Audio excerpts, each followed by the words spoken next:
Bonsoir à toutes et tous, joyeuse Pâques et bienvenue au journal. Nous sommes à Galilée dans bien des congrégations chrétiennes en ce lundi de Pâques. C'est le cas chez les catholiques romains au lendemain de la commémoration de la victoire de Christ sur la mort. Les fidèles de Godoma ont perpétué la tradition ce matin. Les populations de Malonwi dans la commune d'Adjara, elles, mobilisées autour de Saïd Rouponou pour l'élection du duo Wadani Talata, la campagne du directeur général de l'eau en faveur du candidat de la mouvance à la présidentielle de dimanche a pris la forme d'un match de gala entre les ressortissants de sa commune natale. Plus d'une dizaine de filles et femmes compétentes des urbains pour diverses activités génératrices de revenus, fruit de la 4e cohorte, des bénéficiaires du projet Filles Capables, Femmes Capables, Fika Feka, les récipiendaires de cette nouvelle promotion, encadrée par l'ONG Levons-nous et Bâtissons, ont reçu les attestations de fin de formation ce week-end. Au lendemain de la Pâque, les fidèles de plusieurs communautés chrétiennes se réunissent pour honorer un rendez-vous dénommé Galilée. C'est un rassemblement festif après la messe de Pâques incluant des danses traditionnelles, des repas en partage et autres activités. Une équipe de notre rédaction conduite par Florence Bossa est allée faire ce constat au séminaire Saint-Jean-Eudes d'Atropokodji dans la commune d'Abomey-Calavi. Là étaient rassemblés des enfants du vicariat Sainte-Thérèse de l'Enfant Jésus de Godoma. Les détails.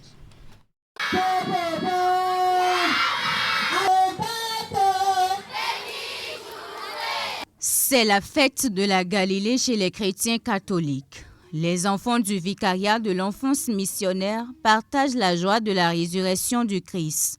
C'est une initiative pastorale qui rassemble chaque année des enfants chrétiens catholiques autour des jeux, des chants, des danses et des sketchs. C'est la réponse des enfants à l'injonction du Christ adressée à ses disciples d'aller à sa rencontre en Galilée.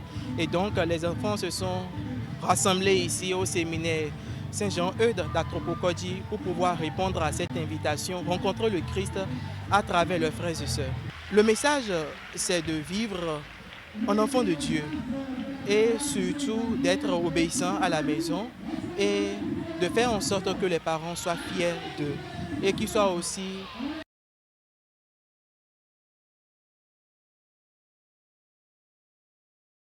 quelques difficultés à aller au bout de ce reportage que vous allez revoir dans nos éditions à venir, notamment à 22h30 dans l'édition en images. Bubdos ONG a sacrifié à la tradition de la célébration de la Journée internationale des droits des femmes. L'édition 2026, commémorée à Zogbodoma, a été placée sous le thème « Droit, justice, action » pour toutes les femmes et filles. Les manifestations de cette année sont organisées pour couronner une formation initiée au profit de 50 femmes transformatrices de produits agricoles. Les bénéficiaires ont été également entretenus dans une communication sur l'inclusion financière des femmes. Imet Hélène Moussou, Georges Vaudounan.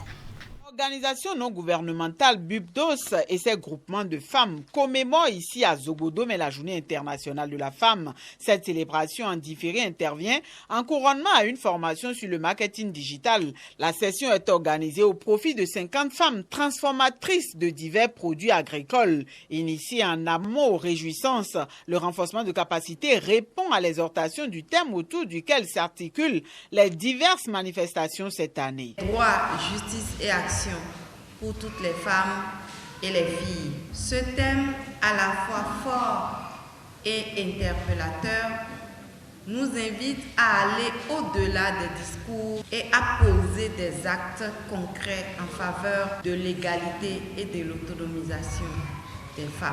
La formation en marketing digital offerte à 50 femmes de notre commune constitue une avancée importante vers leur autonomisation économique et leur inclusion numérique. Au-delà donc des discours, Bubdos ONG pose des actes concrets qui concourent au renforcement des capacités de la femme et de son autonomisation. La révolution numérique étant désormais au centre du commerce, de la communication et de l'entrepreneuriat. Cette formation permet aux femmes d'innover, de valoriser leurs produits, puis de se créer de nouveaux débouchés pour l'écoulement. Chères femmes transformatrices de produits agricoles, vous êtes bien plus que des bénéficiaires d'une formation formation, vous êtes les actrices d'un changement profond. Par votre travail, vous valorisez les produits de notre terroir. Et désormais, vous avez entre vos mains de nouveaux outils pour développer vos activités. Dans un effet de dissémination et d'entraide, ces femmes sont appelées à partager avec leurs pairs les connaissances acquises. Rappelons que cette session de renforcement de capacité est appuyée par le partenaire suédois PMU.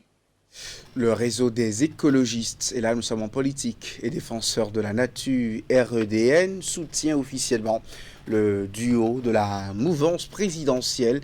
Les membres ont tenu une conférence de presse ce week-end à Cotonou pour le témoigner devant l'opinion publique béninoise.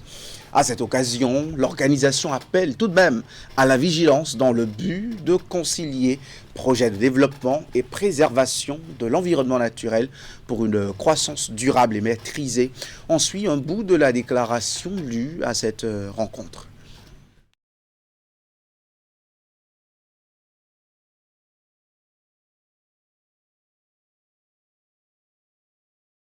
Nous allons retrouver la déclaration lue par cette organisation écologiste en soutien à la continuité, mais avec une ambition plus systémique, visant à faire du Bénin un modèle de croissance inclusive et décarbonée.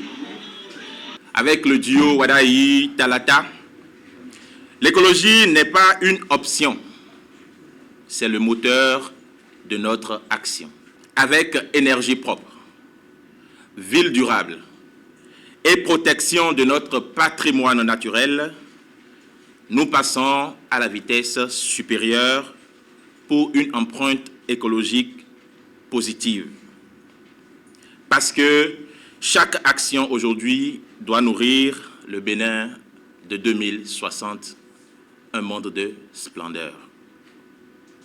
Le duo Wadayi-Talata mise sur une finance verte et des projets à faible émission pour transformer nos défis environnementaux en opportunités économiques et sociales. Avec le programme Wadayi-Talata, la transition écologique devient un levier pour le panier de la ménagère. Nous sommes résolument engagés à accompagner l'effectivité du projet de société du duo Wadayi-Talata pour faire de la sauvegarde de l'environnement une valeur ajoutée au panier de la ménagère. Nous invitons par conséquent tous les Béninois à saisir l'opportunité du dimanche 12 avril 2026 pour aller voter utile le duo Wadayi-Talata pour un Bénin plus vert. À Djara, le sport s'invite au cœur de la mobilisation en faveur du duo Wadayi-Talata après l'initiative, à l'initiative justement du directeur général de l'eau. Un match de gala a réuni les fils et filles de la commune dans une ambiance de fraternité. Saïd Romponou en a aussi fait une occasion de sensibilisation électorale en faveur du candidat de la mouvance présidentielle. Reportage.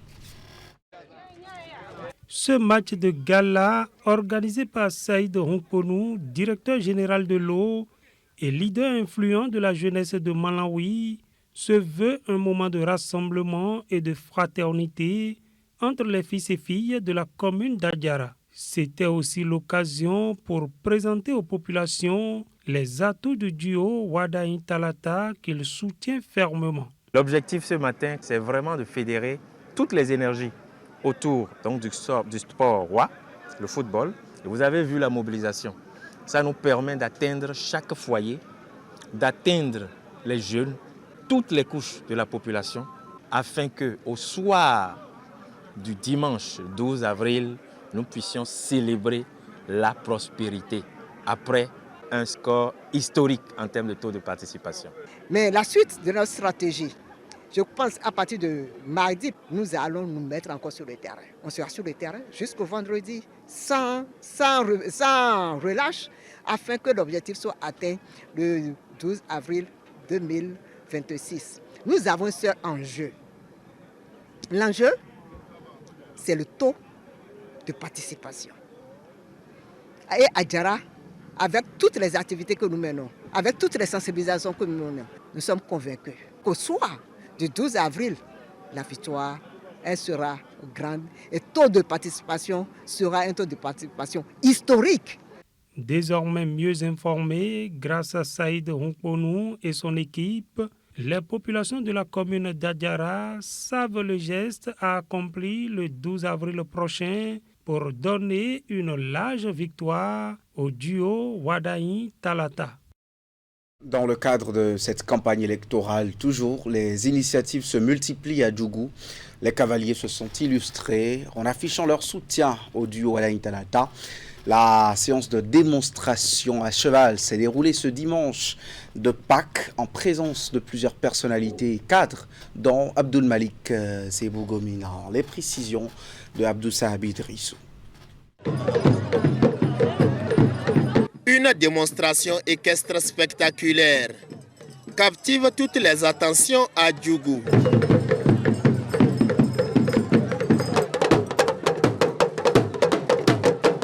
En selle, les cavaliers ont transformé leurs prestations en un véritable acte de soutien au duo Wadaï-Talata à quelques jours du scrutin du 12 avril. En cette période de vérité, où le Bénin tout entier vit une période de fête à travers les campagnes électorales pour la présidentielle de 2026, nous, cavaliers de la Donga, sortons massivement de nos écuries pour nous positionner derrière l'honorable Malik Gomina afin qu'ensemble nous apportons notre soutien indéfectible au duo Wadaï-Talata.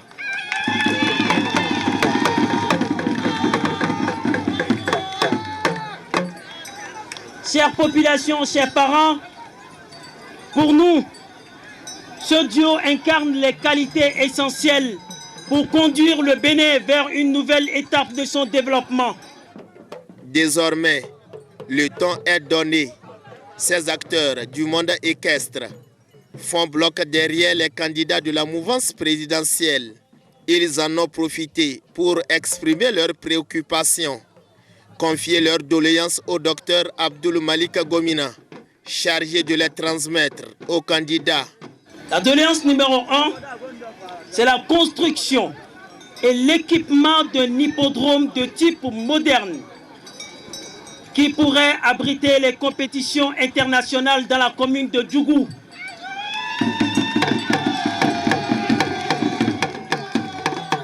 En deuxième position, la mise à disposition de moyens roulants appropriés pour le transport des chevaux dans le cadre des compétitions hippiques hors de la commune de Djougou et hors du Bénin. Nous allons essayer de transmettre cela aux candidats et nous espérons que dans les prochains mois, les prochaines années, ce sera une réalité. C'est de dire merci aux populations de Djougou, mais qu'elles continuent d'être mobilisées et que dimanche prochain, elles sortent massivement pour exprimer leur vote et choisir Romiad Wadaï pour que l'œuvre de construction de notre pays puisse se poursuivre. Tout le monde a vu ces dernières années ce qui a été fait. On ne peut pas s'arrêter en si bon chemin. Ils ont voté 50% et ils vont voter 100%. Dans les prises de parole, le message est resté constant.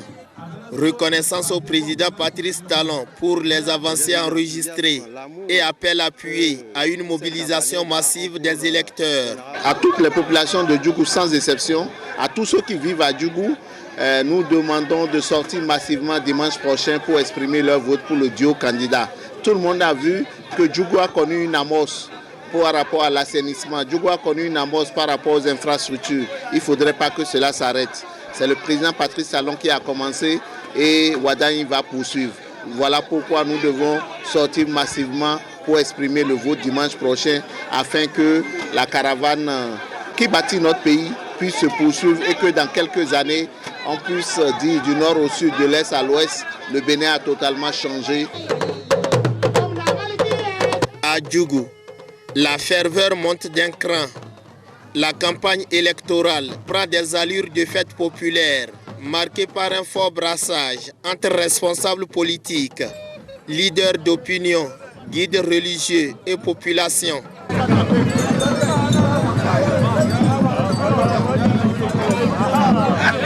Ces images ont largement fait le tour des réseaux sociaux, suscitant curiosité et commentaires. Un jeune homme déterminé, parcourant des centaines de kilomètres à pied pour exprimer, dit-il, sa reconnaissance à Patrice Talon. Après plusieurs jours de marche depuis Ouessé dans les collines, Noël Yélimon est finalement arrivé à Abomey-Calavi. Une initiative personnelle qui ne laisse pas indifférent une équipe de la rédaction de Canal 3 Bénin qui était à son accueil. Suivant. Après plus de 300 km parcourus depuis Ouessé dans le département des collines, le voilà enfin à quelques encablures de sa destination. Dans l'après-midi de ce samedi 4 avril 2026, Noël Yélimon foule le sol de la commune d'Abomey-Calavi. Devant le portail principal de l'UAC, une délégation composée de jeunes étudiants et sympathisants accueille celui qui est vu comme un marcheur déterminé. Franchement, je suis tellement content, je ne m'attendais pas à un tel accueil. Vraiment, j'ai senti que vraiment ce que j'ai fait, ce n'est pas pour moi-même, mais c'est pour ma commune. Depuis 5 jours, le jeune homme a entamé une marche de remerciement à l'endroit du président Patrice Talon, notamment pour ses réalisations dans la commune de Ouessé. Et pour les énumérer, il s'appuie sur une chanson qu'il écoute depuis son enfance. Il dit Ouessé to ville miye, mini m'appelle baso tagwe bablo ni Ouessé to mi tona lo nu kon yi. Ho ho we nu men ka yenda yi men boro ai unda kweyo e na hen wa Ouessé to men. Ho ho we nu men ka yenda yi men boro radio kwe local we e na hen wa Ouessé to men. Et minande ou moje minande ou kaka timbo ku rana konfi timbo ku turona dinye jane. Ça veut dire quoi? L'artiste a chanté, le courant n'est même pas encore venu à Ouessé. Et depuis ce temps, nous demandons le bitumage de nos voix. Et c'est monsieur le président Patrice Talon qui nous a fait ça. C'est la raison pour laquelle j'ai marché de Ouessé pour témoigner l'amour de toute la commune de Ouessé envers le chef de l'État. À quelques kilomètres de sa destination finale, Noël Yélimon met le cap ce dimanche sur l'esplanade de l'Amazone. Durant son séjour, il espère rencontrer l'homme qu'il admire, le président Patrice Talon. On en est maintenant à cette cérémonie de sortie de la 4e cohorte des bénéficiaires du projet Filles Capables, Femmes Capables, en abrégé FICA-FECA.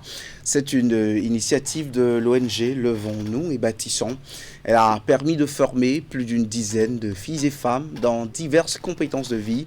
La formation a été sanctionnée par une attestation, une remise d'attestation. Plus de détails avec Imet Elena Moussou. D'excellence. L'initiative permet le renforcement technique d'un groupe de filles choisies sur tri de candidatures. Celles récemment retenues et mises en formation sont au terme de leur parcours de capacitation. Ces filles capables peuvent et doivent impacter durablement les communautés. Chers bénéficiaires, vous avez désormais ce qu'il faut, la conscience, les compétences et la responsabilité. Et incarner partout où vous serez, partout où vous irez, l'excellence, l'intégrité et l'impact. En intégrant officiellement le réseau des alumni Filles Capables, Femmes Capables, nous acceptons la mission de pérenniser cette dynamique d'excellence. Le projet Filles Capables, Femmes Capables, FICA-FECA, porté par l'ONG Levons-nous et Bâtissons, envisage de restaurer l'identité féminine, de forger le leadership de la femme, de même que celui de la fille, tout en garantissant son autonomisation. Après les divers encadrements, les bénéficiaires de cette 4e cohorte ont désormais l'obligation de pérenniser les acquis d'excellence, travailler avec responsabilité pour vivre l'autonomie. À ce titre, des conseils leur ont été prodigués. Vous avez acquis les armes de l'indépendance. Vous êtes désormais prêtes à assumer des responsabilités au sein de nos instances de gouvernance.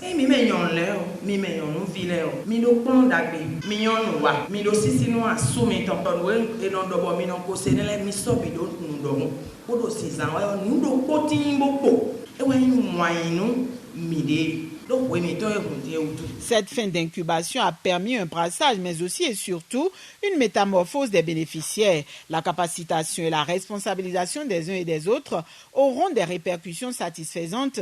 Le quotidien des bénéficiaires, l'économie locale et le développement national seront touchés, selon les responsables de l'ONG ainsi que les différents intervenants.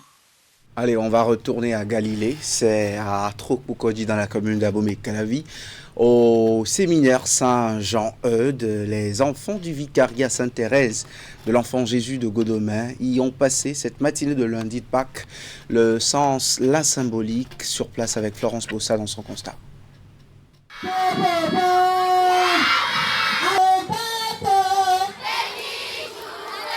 C'est la fête de la Galilée chez les chrétiens catholiques. Les enfants du vicariat de l'enfance missionnaire partagent la joie de la résurrection du Christ. C'est une initiative pastorale qui rassemble chaque année des enfants chrétiens catholiques autour des jeux, des chants, des danses et des sketchs. C'est la réponse des enfants à l'injonction du Christ adressée à ses disciples d'aller à sa rencontre en Galilée.